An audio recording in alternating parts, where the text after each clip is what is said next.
ഇന്ന് നമ്മൾ പരിചയപ്പെടാൻ പോകുന്നത് ഭൂമിശാസ്ത്രത്തിലെ അന്തരീക്ഷം എന്ന ഭാഗമാണ്.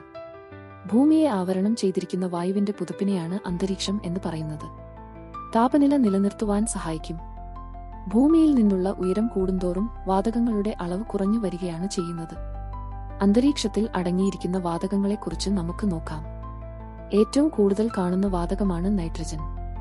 78.08% ഉണ്ട്. രണ്ടാമതായി കാണുന്നതാണ് ഓക്സിജൻ.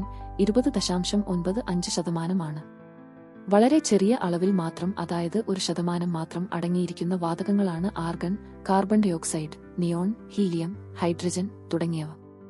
ഭൂമിയിലെ കാലാവസ്ഥയെ സ്വാധീനിക്കുന്ന പ്രധാന വാതകമാണ് കാർബൺ ഡയോക്സൈഡ്. തുടർച്ചയായ മാറ്റത്തിന് വിധേയമായി കൊണ്ടിരിക്കുന്ന ഒരു ഘടകമാണ് ജലബാഷ്പം. ഉയരം കൂടുന്തോറും ജലബാഷ്പത്തിന്റെ അളവ് കുറഞ്ഞു വരുന്നു.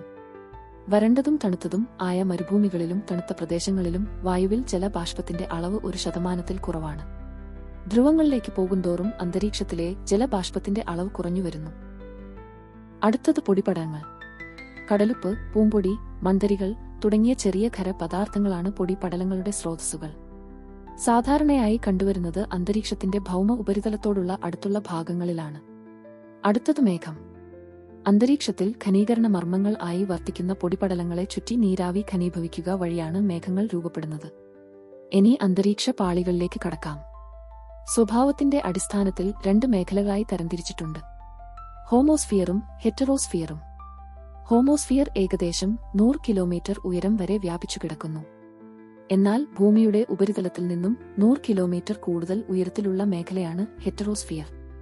ഭൂമിയുടെ ഉപരിതലത്തിൽ നിന്നും മുകളിലേക്ക് പോകുന്തോറും ഊഷ്മാവിൽ വ്യതിയാനം സംഭവിക്കുന്നു.